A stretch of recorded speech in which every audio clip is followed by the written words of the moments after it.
Why would anyone risk arrest to make circles? My observation is that it's a unique manifestation of male energy. It's kind of adolescent, but I can relate to it. You know, I think there's a part of any guy willing to go out in the middle of the night and sweat and get dirty to make it happen. It's because it fulfills a need they have. They want a little excitement in their lives. And you'd be surprised at what people will do to make sure they get into the newspapers or get interviewed or can show up on the edge of the crowd while people are all looking at this wonder. They get a big kick out of this. This is something that's worth a lot of work. For years, believers trailed suspected circle makers in hopes of catching them in the act. Believers bought night vision gear, set up stakeouts, and tailed suspects. It became a game of cat and mouse. The believers never caught anyone red-handed, and the animosity between the two groups deepened. Making circles and running circles around believers isn't just a strange hobby. People can make money doing it. One band has created so many circles, they've made a business of it. Our group's called Circle Makers. Well, I think some of the researchers refer to us as Team Satan. Why are these artists demonized? Because they make no bones about cashing in on crop circles. They claim to be tops in the crop circle making field and charge accordingly. Are they as good as they think? We're going to put them to the test.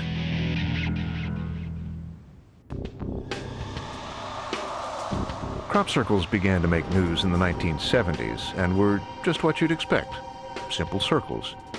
Then, with time, they grew in size and complexity. People have pointed out that crop circles have gotten more complex over time. I think they're following our culture, not leading it. During the 80s, fractal geometry became a big thing.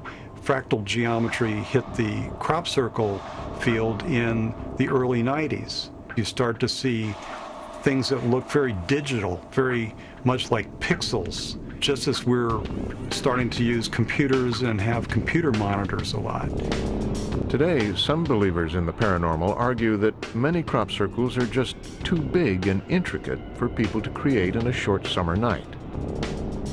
We'll see if a three-man team of artists can produce a complex formation in under 5 hours, about the length of an English summer night. We'll be looking over their shoulders in a field of our choosing. Actually, the best way to do this is actually to stomp in 4 foot. Using the latest computer software, the circle makers have plotted out a square spiraling formation. At first glance, it looks simple, but no one's ever tried this pattern before, and with good reason. After they mark off the exterior circle, they'll have to work their way in toward the center.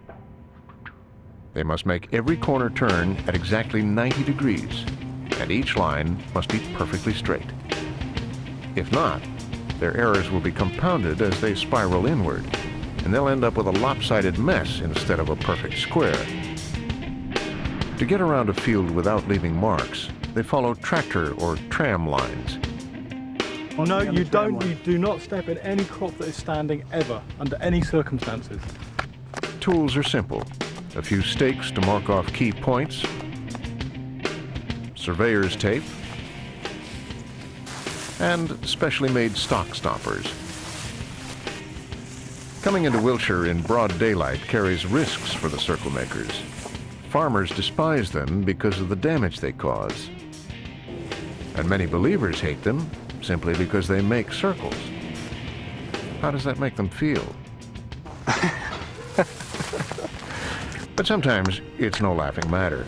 In 1998, the circle makers were hired to make a formation for a commercial, legally and in broad daylight.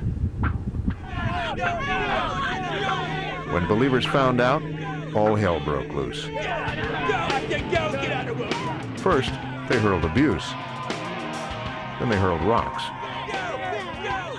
The circle makers escaped unscathed, but it taught them to give believers a wide berth. You can't win with the researchers, really. I mean, they kind of hate and loathe us, whatever we're doing. Despite their money-loving reputation, the circle makers are first and foremost artists who do most of their work anonymously under cover of night. It's a risky practice because every time they go into a farmer's field without permission, they're committing a crime.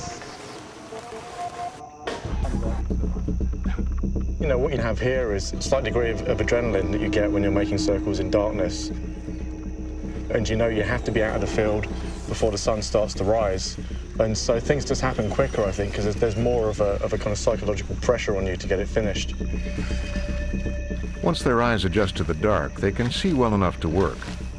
On occasion, a believer or farmer stumbles upon them, and they have to put an escape plan into action. John, Rod, down.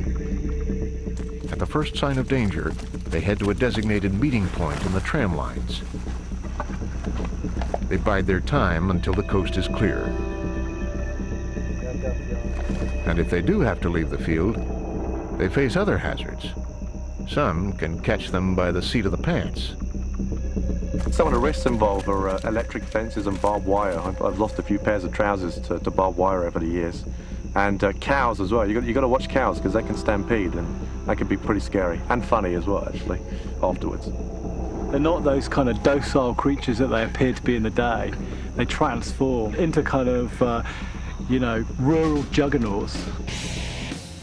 Back on David Hughes' farm, the circle makers are 3 hours into their formation. Now it's just a matter of measuring and getting their 90-degree turns perfect. But can they get it done in time? Today, the circle makers are working out in the open for cold hard cash, but usually they take no credit for their work. We've never claimed a formation, and we never will, because if, you know, as soon as you do claim a formation, you just drain it of all of its power. And because they're authorless, people can then project their own kind of, you know, realities and imaginations and belief systems onto the circles. And, you know, we very much want to perpetuate the circles phenomenon. The circle maker creates it in secret. The believer responds to it, and the circle maker feeds off that energy. It's a complete, self-contained circle.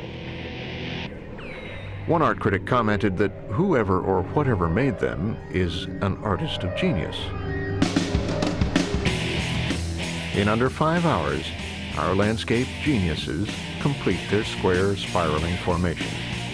The circle maker's job is done. For now. Okay, guys, that's it. It's finished. This shows that they can easily make a complex circle overnight. Time for a drink, I think.